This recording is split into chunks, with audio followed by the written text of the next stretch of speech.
Amigos del Perú y del mundo, muy buenos días, muy buenas noches. Encantado de estar con ustedes y como siempre es un honor tener aquí a Philip Butler con nosotros, ¿no?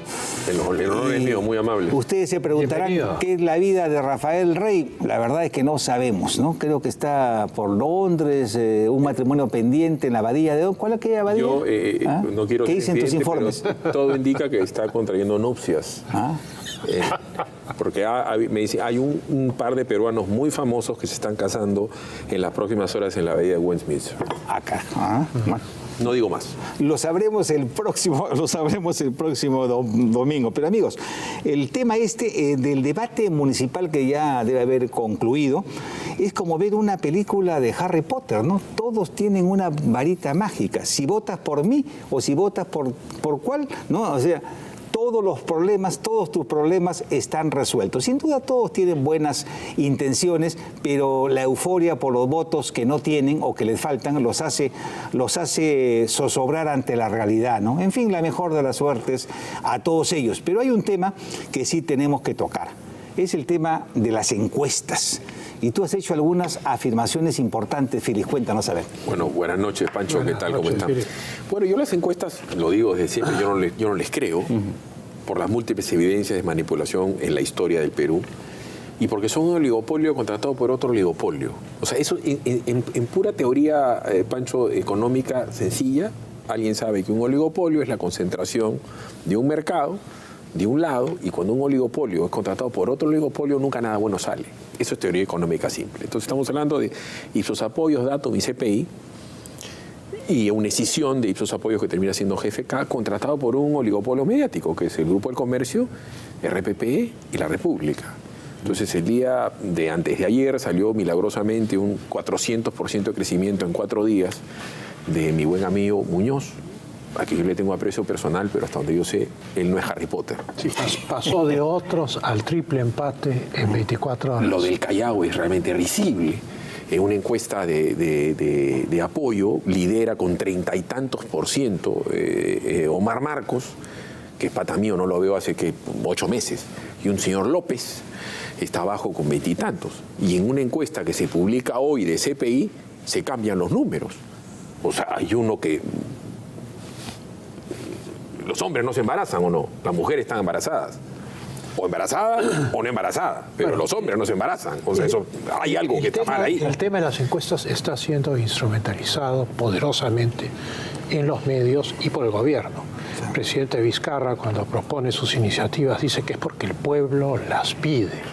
En las estaciones de radio, en los canales, es el pueblo, el 75%, el que clama por la no reelección. Entonces, todos dicen que es el pueblo el que dice. Otros le tienen miedo al pueblo porque salen mal en las encuestas.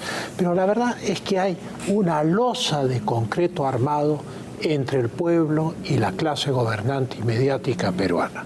Una losa dura en la cual estos medios y estas encuestadoras y la gente que actúa en las redes se han dado el rol de oráculo del pueblo. Son ellos los que hablan por el pueblo. Ahora, representan estas empresas que toman, por ejemplo, en el caso de las encuestadoras, una muestra de 1.200 personas, la opinión pública, representan a 31 millones de peruanos. Yo recuerdo que Nietzsche, en el Zaratustra, decía que el Estado era un monstruo frío y que mentía. Entonces, y cuando mentía decía yo soy el pueblo. Entonces he buscado la frase y la he reconstruido. Entonces estoy parafraseando al Zaratustra de Nietzsche y podríamos decir así: los medios son los más fríos de los monstruos fríos. Son fríos incluso cuando mienten. Y esta es la mentira que se desliza de su boca. Nosotros los medios somos la opinión pública. Pero eso es imposible, porque no tienen no hay ya un contacto real con el pueblo. Existe esta enorme capa de acero y concreto que separa al pueblo de los marqueteros políticos, de la manipulación de la opinión pública. Y esto es muy grave porque es muy grave para la democracia. La democracia no fue pensada para ser tecnológica y económicamente manipulada. La democracia fue pensada para una relación entre representantes y el pueblo que se conocían mutuamente. Esto es muy grave. Y lo que te quería decir es que a esa frase habría que agregarle, nosotros el gobierno somos el pueblo y nosotros los medios somos el pueblo, ¿no? Y claro, ellos hablan, son el oráculo del pueblo, el oráculo de Pachacamac. Y nuestra arma fundamental para ellos son las encuestas. Miren ustedes, por ejemplo, lo que hoy día publica Alfredo Torres. La elección, señores, se está polarizando entre Urresti y Muñoz, ya, o sea, él ya sentenció eso, ¿no? Y yo pongo, miren cómo juegan los medios con sus encuestadoras. Dan por muertos a Rayardo y a Belmont, levantan un monstruito como Urresti y así te conducen a votar por Muñoz, al cual lo presentan como santito, ¿no?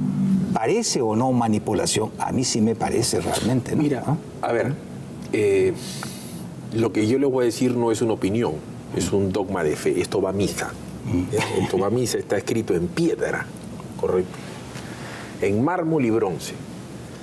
Yo tengo contacto cotidiano, continuo, permanente, histórico, con todos los taxistas del Perú hace más de 15 años de mi vida. Entonces yo sí hablo con el pueblo todos los días. Mi Facebook es más visto que todo el Grupo del Comercio junto. Junta todo el Grupo del Comercio, con todo su esfuerzo no llega. ¿Correcto? A mí me ven 12 millones, ¿cierto? 13 millones de personas al mes. Y me retroalimento de ellos y salgo a la calle y camino a la calle. O sea, si el señor Alfredo Torres entra un taxi, le puedo dar un síncope. ¿Ya? Y si al señor JJ Garrido yo lo dejo en San Martín de Porres, no regresa a su casa. Entonces, a mí no me va a decir, el 90% del Perú no sabe lo que es el referéndum. No solamente el pueblo. ¿Ya? En General Clemen, en Santa Margarita, ¿no es cierto? En Los Nogales, en Los Robles, o sea, en Álvarez Calderón, no saben lo que es el referéndum.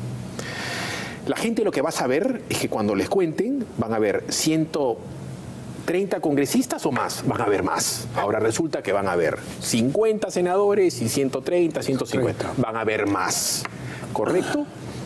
La gente dice, no quiero reelección de congresistas, y ahora van a haber congresistas que van a ser senadores. La gente ya se va a sentir engañada.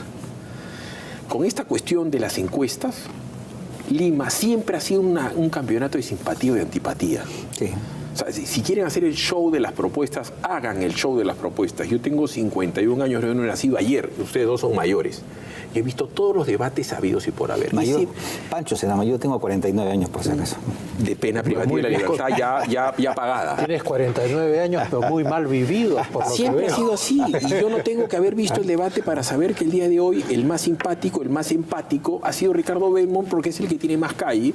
Sí. Y te puedo decir, sin haber visto mayormente el debate, que Belmont se ha prostrado, se ha vestido, no lo he visto, se ha vestido de una manera más seria de lo habitual, sí, ha sido más ponderado de lo habitual, ha sido medianamente simpático, no ha payaseado, se ha puesto como una persona que está por encima del tema, no le ha pegado a nadie especialmente, menos le va a pegar Urresti, porque si Urresti va preso, Belmont es el alcalde de Lima.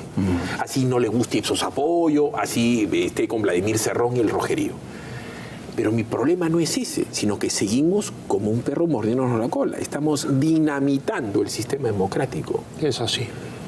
Con elecciones, con partidos que no existen, con vientre alquiler que no existen, con medios que quieren manipular, con encuestas que quieren manipular, sin propuestas viables, con apoyo de un gobierno. Ningún alcalde de Lima va a poder hacer nada sin el apoyo de un gobierno.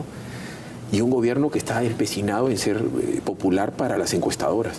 Yo creo que es más que eso. Yo creo que hay esta lucha del Ejecutivo contra el Legislativo, del presidente contra el Congreso, a través de estas iniciativas llenas de errores y contradicciones, que en el fondo lo que buscan es cambiar el núcleo duro de la Constitución.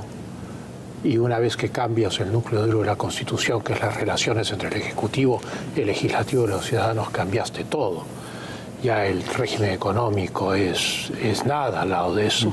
En realidad es una lucha del partido del Ejecutivo contra el partido más poderoso del Legislativo. Es una lucha a muerte, es una lucha en la cual uno quiere exterminar al otro y no se para ante nada. Y las elecciones municipales están dentro de este marco más grande de la lucha por el poder irresponsable, que está haciendo un daño tremendo a la democracia peruana.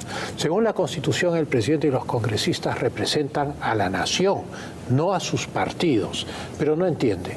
El término de nación para ellos es un término muy vago. Pongámoslo de otro modo, representan al Estado que pertenece a todos, pero en realidad se están destripando porque no representan ni a la nación ni al Estado. Se están destripando en una lucha de poder para ver quién se queda con todo, lo que incluye incluso la Municipalidad Metropolitana de Lima, pero también el control político del país. La idea es que en el referéndum gane el Ejecutivo y pierda el Congreso. Con un referéndum perdido, ya el Congreso es un pato con plomo en el ala y ya es fácil despacharlo después de eso y pasar a una asamblea constituyente, convocar una asamblea constituyente. Hay una incapacidad, no es una clase política, no llegan a ser una clase política. Estas personas que se están peleando llenos de odio por el poder son incapaces de interiorizar el Perú.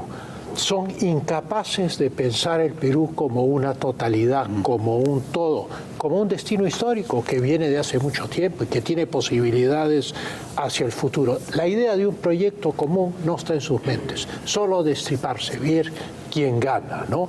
Pero lo que no se da cuenta, y probablemente lo que no se da cuenta el Ejecutivo con sus iniciativas, sus referéndums, y eso también lo hemos visto en el caso de la decisión de la Comisión Permanente con las sanciones contra Inostroza, que tendremos que hablar de eso, es que todo esto es la opción Sansón. Esto es, están como Sansón, que tumba las columnas del templo para matar a los filisteos, pero claro, en el proceso él también muere todo el mundo. La diferencia es que no solo mueren ellos, sino que aquí se juega el destino de 31 millones de peruanos. Y esa es una situación muy grave. Lo que pasa es que en una circunstancia como lo que ha pasado, en el bosque del Perú, confluyen varios temas, ¿no? El tema del sistema, tal como es entendido por gente de izquierda o de derecha, o los mal llamados caviares, o por los comunistas, o por los socialistas, o por la nueva clase media del Perú, es un sistema que ha generado riqueza con sus defectos y con sus virtudes, que ha hecho de los ricos más ricos que nadie. En la historia del Perú nunca ha habido tanta riqueza acumulada como ahora.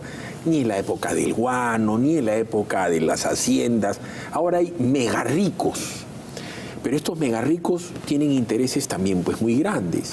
Todo el tema del caso Lava Jato, que es una desgracia para el Perú, está comprometiendo transversalmente a 5 gobiernos y a presidentes, gente muy importante, y a bancos y empresas y a constructoras y a intereses multimillonarios de financiamientos internacionales, de pactos con estas empresas y a medios de comunicación que se ven tocados por el tema de la ley Mulder. ¿Por qué? Porque al haberse caído el subsidio están al borde de la quiebra.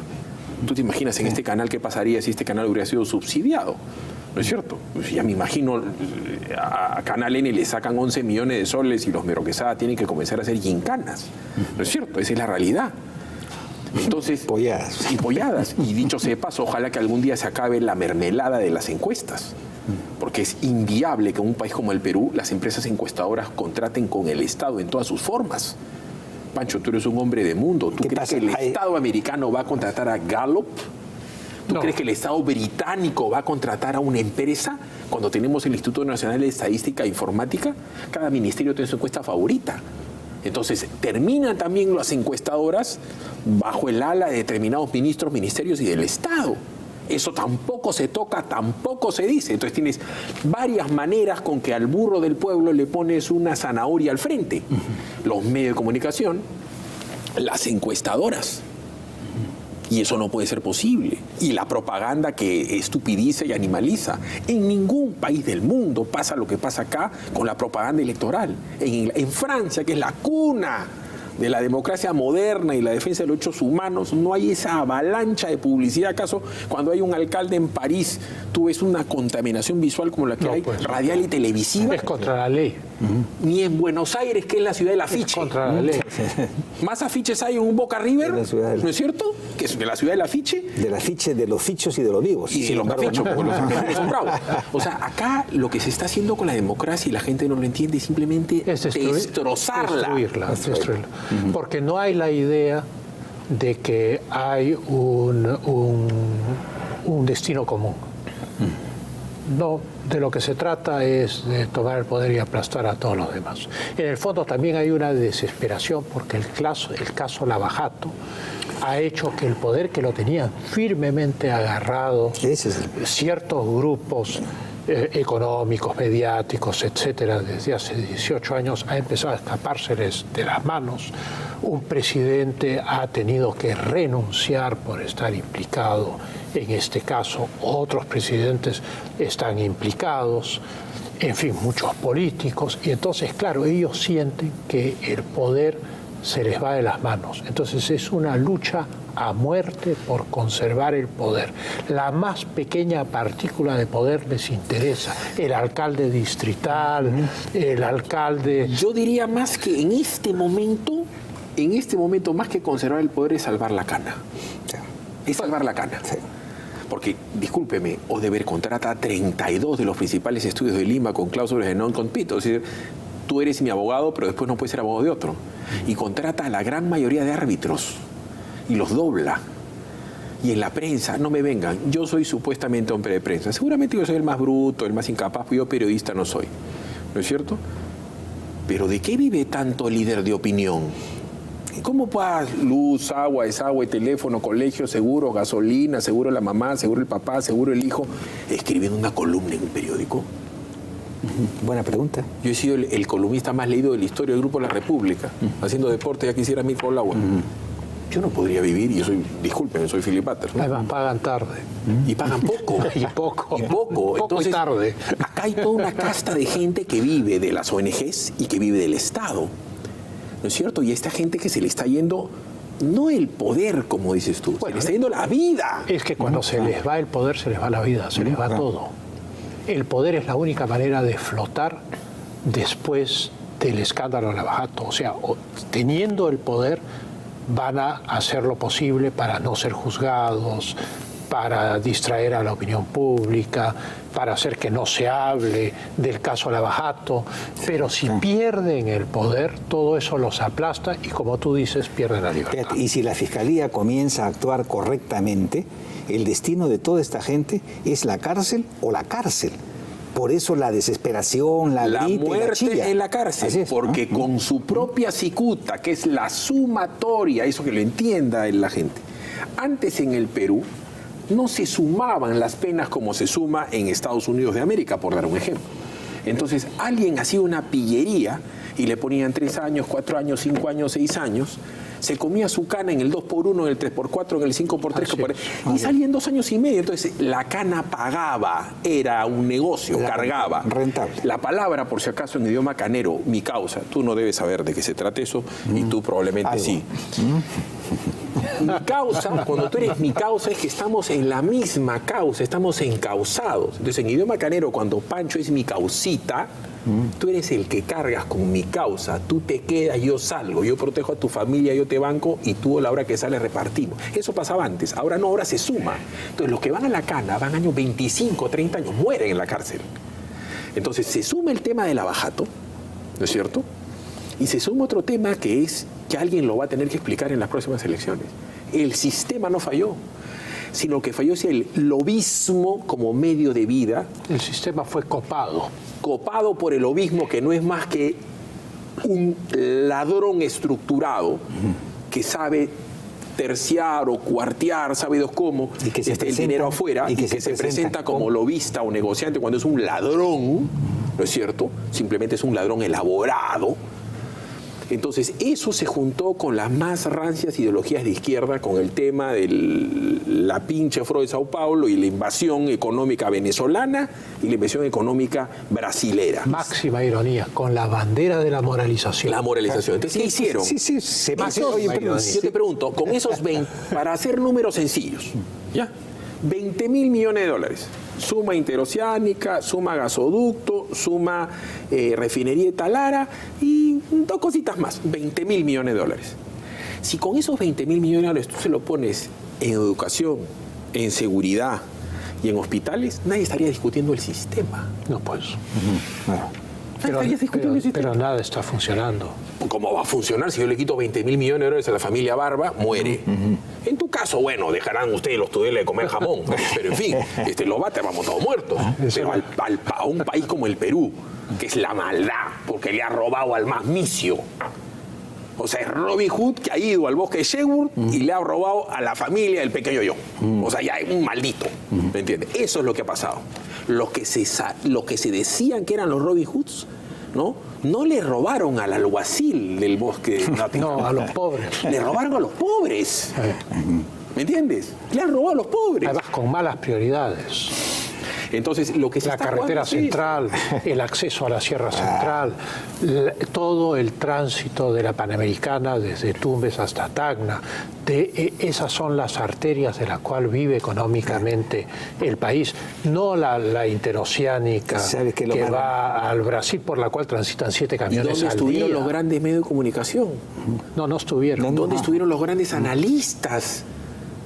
El único baboso, porque yo, pues como tú sabes, yo soy un baboso, que le dijo al señor Rospigliosi, en vivo y en directo, en el programa Beto Ortiz, abre los ojos, le dije, abre los ojos, Rospi. Y está en YouTube, bueno, en YouTube, dicen, Bater limpia el piso con Rospigliosi, cosa que no es ningún mérito, ¿no? Ese día había levantado un poco lento. Esto de los peajes es un robo. Susana Villarán se va a comer 10 juicios por esto. Lo dije hace años, pues, todo el mundo defendía pues la barbaridad de los peajes. Una barbaridad, un latrocinio. El más grande negocio de la historia de dólares en el Perú no es la integración, es los peajes de Lima. Un cash flow de 12.000 millones de dólares con una inversión ridícula. Y nadie lo vio. Solamente un pobre tipo como yo, porque no tenía mayor título que el ser un señor. Oye, ¿sabes qué es lo más dramático? Que todos estos tipos se presentan como los abanderados de la decencia, los apóstoles de la transparencia, y lo único que están buscando es vivir y seguir medrando al Estado peruano. Eso es todo, eso es todo. El Estado es un pesebre, cosa que también pasó en los 80, dicho sea de paso, y que nos llevó a una crisis terminal. Al final de los años 80 las empresas públicas perdían 3.000 millones de dólares al año. El país estaba quebrado, lo habían desangrado. Para todos, después de 12 años de dictadura militar, para todos los partidos no hubo ningún interés en cambiar nada. Descubrieron que era un gran pesebre. Cuando Fujimori entra al gobierno, las escenas del ingreso de los canales de televisión al Banco Central de Reserva, tú encontrabas, faltaba el Ivan Cliff, lo bueno, lo malo y lo feo, porque habían polvo y habían heno. La diferencia, Pancho, es que el Perú que encuentra Fujimori era un Perú raquítico y famélico. Ahora estamos ante un estado bulímico, en donde comes estado y lo vomitas. Tienes que comer. En esa época estábamos re mal. Los chicos no saben, y aprovecho para rendirle tributo al mejor ministro de Economía de la historia del Perú, que es Carlos Boloña, que no está bien de salud. Porque lo que hicieron fue un milagro. O sea, el sistema sí ha funcionado. El Perú se volvió de la pobreza, de la inopia, a ser un país de clase media. Yo de chico dejé de comer mantequilla para comer margarina. Yo dejé de comer jamón para la jamonada. Yo hice cola para el pan. Los chicos ahora dicen, este viejo es un tarao. No, se hacía cola para la leche, para conseguir cosas para los niños chicos. Era casi Yo estaba imposible. en el colegio Santa María y llegó un momento en Lima que no había agua. Y mi colegio en Chacarilla tenía pozo. Los alumnos de Santa María podíamos ir al colegio, iba mi mamá y solamente entraban los alumnos para tomar agua y sacar agua del pozo. No podían entrar las señoras ni las mujeres porque es un colegio de hombres. Esa era la realidad del Perú, no había ni agua. Entonces, ahora que el sistema es tan criticado, se olvida que hace 30 años en el Perú no había agua, no había luz, no había pan, no había seguridad. mataban a la gente todos los santos días. No solamente Sendero Luminoso, yo he sido agente de en el Callao, no había ley. Callao hoy es Disneylandia comparado con lo que pasaba en esa época. Pero todo lo bueno que ha pasado, ahora quieren patear el tablero. Porque quienes se consideran hoy perdedores de esto, no quieren aceptar que el sistema así funcionó. Y todos son ladrones, todos son sinvergüenzas. Y con esta masacre mediática, no solamente son malos los congresistas, son malos los fiscales, son malos los jueces. Pedro Gonzalo Chávarri, junto con la señora Elvia Barrios y la gente del GEIN, corretearon a terroristas, donde cuando todos estos que hoy día despotrican de ellos, comían y se bajaban el pantalón con Fujimori. En esa época, Pedro Gonzalo Chávarri y Elvia Barrios, a quien acusan de caviar, se jugaban la vida cara a cara con los terrucos siendo fiscales. Chibolos 25 años antes. A uno de estos, y tú sabes lo que es tener ese miedo, a ti te han metido una pistola entre la nariz, hermano, y tu mujer estaba con un rosario en la mano. Tú sabes lo que es cagarte miedo frente a un terruco. Estos patas lo hacían todos los días. Tú lo hiciste por 5 meses o 6 meses. 4 meses. 4 meses, en donde te han robado parte de tu vida, a ti, claro, a tu mujer y a tus hijos. Estos tipos lo hicieron 10 años.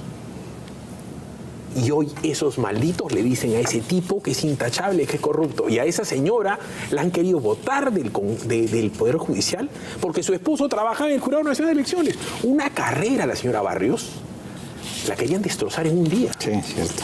Es que a aguas revueltas, ganancia de pescadores. Cuando un sistema funciona, hay claridad en cómo funcionan las cosas. Mientras que en este caos creado por el faccionalismo, no se ve quién hace qué. Ese es el tema de fondo. Lo que nos lleva a la siguiente pregunta. ¿Es cierto que los vencedores escriben la historia? La respuesta es sí, casi en todas partes, pero no en el Perú. Aquí los derrotados, los humillados, los que fueron los terrucos, pero ellos en alianza con los caviares y con los medios de comunicación han reescrito virtualmente la historia, ¿no? Así es. Y aquellos que los derrotaron e impidieron que el Perú se convirtiese en un gigantesco campo de exterminio masivo, son ahora perseguidos por los terrucos. Es que hay un interés del mundo académico neomarxista en promocionar ese punto de vista porque refuerza su posición ideológica y de ahí salen parte de los cuadros de las ONGs, de la política, etc. Pero discúlpame, ya ni siquiera, a ver, yo puedo entender, yo prefiero 1000 veces a un terruco que un caviar, hermano. Porque el terruco me va a matar. Tú sabes. Yo sé que me va a matar. El caviar te mira de costadito, espera que tú te confíes, entra a tu casa y te clava por la espalda como lo clavaron a Fujimori, a Alan García, lo están clavando ahora a Toledo y lo van a clavar a PPK apenas venga la próxima de Chávarri. Y a Vizcarra. Vizcarra es un chico ingenuo, ¿no es cierto? Entonces, el tema acá, lo triste es que si fueran realmente consecuentes, si fueran rojos, no se hubieran aliado con el imperialismo de Odebrecht, porque es una transnacional, igualito a la American Fruit Company. ¿Cuál es la diferencia entre la constructora del señor Marcelo Odebrecht, que es la 6ª constructora del mundo, imperialista brasileño, o que hubiera venido una constructora argentina o una americana? Hay una diferencia. Hay una diferencia de fondo. Esto es, el Foro de Sao Paulo empezó a operar en 1990, o sea, un año después de la caída del muro de Berlín, un año antes de la desaparición de la Unión Soviética. El MRTA formaba parte del Foro de Sao Paulo, las FARC formaban parte del Foro de Sao Paulo, todos los partidos de la izquierda peruana formaban parte del Foro de Sao Paulo, todos los partidos de toda la izquierda latinoamericana formaban parte del Foro de Sao Paulo. Los partidos españoles de izquierda como Podemos forman parte del Foro de Sao Paulo. Y entonces cuando Lula llega al poder desarrolla una teoría que él llama la teoría del impacto sistémico. Esto es, la geopolítica brasileña nunca ha podido expandirse porque hay una barrera cultural e idiomática. Con la ideología rompen la barrera y hacen una alianza entre las multinacionales brasileñas, la Cancillería brasileña, el Partido de los Trabajadores y el Foro de Sao Paulo, y coordinan para colocar a su gente en el poder en distintos países de América Latina y del África. Y a cambio de colocarlos en el poder, estas multinacionales consiguen la contrata y la obra pública. Esto es un plan de conquista ideológico y súmale, Pancho, y político y económico. Y súmale, esto de acá por si acaso lo para Estados Unidos. Claro. Y si alguien para esto es el hermano del presidente Bush. Yo recuerdo hace muchos años estuve en Miami y vi un letrerito. US One, Turnpike, whatever, Odebrecht. ¡Uy! Acá chocaron. El día que Odebrecht se mete a Estados Unidos y choca con el hermano del presidente de Estados Unidos, ese día sentencia a muerte. Y no solamente fue el poder económico de Odebrecht digitado políticamente por Lula da Silva, que es un comunista, y por la señora exterrorista. Era Venezuela y el petrodólar a 130, 140 dólares el barril. En Estados Unidos toma la decisión de bajar el precio del petróleo en el mundo, baje el precio del petróleo, ya no es un Chávez hiperpoderoso. Si así Chávez estuviese muerto, Maduro, con un barril de petróleo a 140 dólares, le pagaba otra vez más la deuda externa argentina en un día. Todas las casas del ALBA, todo el manejo de Centro y Sudamérica era a punta de billete. Recuerda, Pepe, que en un día, Maduro manda a comprar la deuda externa de Argentina. Un día le tiró un centro de $20.000 millones. 20.000 millones de dólares. Así, ¡clac! Entonces, cuando cae el precio del barril y cuando cae Odebrecht, todos se descuajeringan. Todos quedan mal parados. Queda mal parado la Kirchner, queda mal parado Correa, queda mal parado Ollanta Humala-Nadín. Una cosa que es muy importante, que es cierto lo que tú dices, es que son los americanos quienes nos informan a todos los países de América Latina, Mozambique, Angola, de qué es lo que ha pasado. Porque como los americanos descubren que el dinero sucio pasaba por bancos americanos, toman jurisdicción, dicen que tienen jurisdicción y demandan a Odebrecht. El FBI captura los archivos en los Estados Unidos, las cuentas, y negocia. Como son los americanos muy pragmáticos, los de Odebrecht se acogen al régimen de testigos protegidos, confiesan todo, no se les enjuicia, pagan una indemnización gigantesca, creo que son 3.000 millones de dólares, y como resultado de esto, el gobierno de los Estados Unidos tiene toda la información, por lo menos toda la información preliminar, y la suelta el Departamento de Justicia, sin los nombres. Y así nos enteramos. O sea, si no es por el Departamento de Justicia de los Estados Unidos, hoy estaríamos viviendo todavía pensando que no ha pasado nada.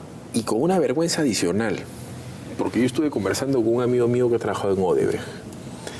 Me guardó su nombre. Y él me decía, míralos desde el punto de vista de los brasileros. A ver, ¿cómo quieres que lo mire? Acá todo el mundo dice Odebrecht es un coimero. ¿No es cierto? Y es coimero, sí, corrupto, sí, mamer, y migliacho, claro, coimero. Cuando paras a un policía y le das para su chifa, eres un coimero. Pero, ¿y por qué no lo miras del lado de acá? Y yo le decía, carajo, anda al punto. ¿Cómo que del lado de ellos? Muy sencillo. Te sientas con el presidente del Perú en un hotel de Sao Paulo y el presidente del Perú, no el policía, ¿no es cierto?, te dice, dame 35 millones de dólares o no tienes tu interoceánica. Es como que te pare el policía Pepe, ¿no es cierto?, te busca la sin razón y te dice, hermanito, te vas preso. Porque nosotros no necesitamos la interoceánica. Ellos van y exponen la interoceánica. Y Toledo, en esa conversación que es grotesca, en la misma habitación con los brasileños, pulsea y le dicen, no hay 20.000, no podemos dar esa plata, no soporta la inversión la plata. No, hermanito, de 35. Y Toledo les dice, me das 35 palos. Y le dan solamente 23 y él quería su uña de regreso. Por Dios, un presidente vendiéndose a la potencia extranjera. Es como si Fujimori, ¿no es cierto?, se hubiera bajado el kimono ante el emperador de Japón y le hubiera dicho, ok, te doy los puertos del Perú, pero tú dame tanta plata. ¿No es cierto?